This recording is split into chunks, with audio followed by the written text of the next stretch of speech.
जय भीम मित्रांनो, मी ज्या ठिकाणी या अगोदर कामाला होतो त्या ठिकाणी एक 75 पार केलेली एक आजीबाई होती. त्या आजीबाईचे मिस्टर वारले होते आणि आजीबाईला मुलबाळही नव्हतं. ज्या ठिकाणी माझी मेस लावली होती ते लोक त्या आजीबाईचे पाहुणे होते. मग आजीबाई सकाळी झोपेतून उठल्या, झाडझुड करायच्या, आपले पांघरुण जे असते त्या पांघरुणाच्या घड्या करायच्या.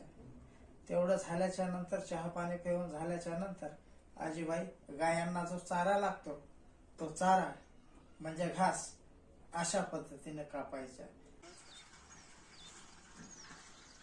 एके दिवशी आजीबाई पायपाला अडखळून आजीबाई पडल्याच्या नंतर म्हातारा माणूस आहे, साहजिकच त्यांचं जास्तीच दुखत असणार. मग आजीबाई त्यांचं बरंच दुखत होतं. त्यामुळं त्या मेसवाली, तिचा नवरा आणि त्या मेसवालीचा सासरा म्हणे चायला म्हणे हे असे म्हातारे माणसं मेलेले बरे म्हणे. जरास एक दिवस त्या म्हातारपणात म्हणजे दुखलेला तुम्ही सहन करू शकत नाही, तुम्ही माणसं मरून घेण्याच्या लायकीच्या नाही. दुसरी गोष्ट, मग एके दिवशी त्यांच्याच एका पाहुण्याने त्या म्हातारीला दवाखान्यात घेऊन गेले. दवाखान्यात घेऊन गेल्याच्या नंतर औषध गोळ्या घेतल्याच्या नंतर आजीबाईला थोडं बरं वाटायला लागलं. आणि मग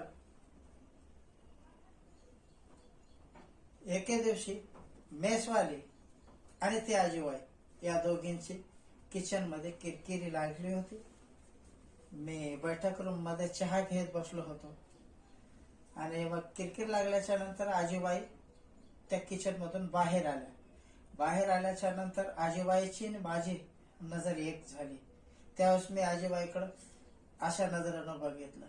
त्यावेळेस आजीबाई माझ्याकडे बघून हसत अशा पद्धतीनं करून आजीबाई निघून गेल्या.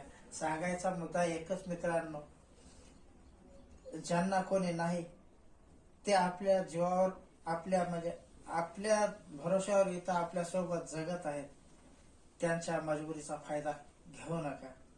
आणि म्हातारा माणूस घरी असणं चांगली गोष्ट आहे मित्रांनो. म्हाताऱ्या माणसाला सांभाळून घ्या, ते एक लहान मुलाप्रमाणेच असतंय. धन्यवाद.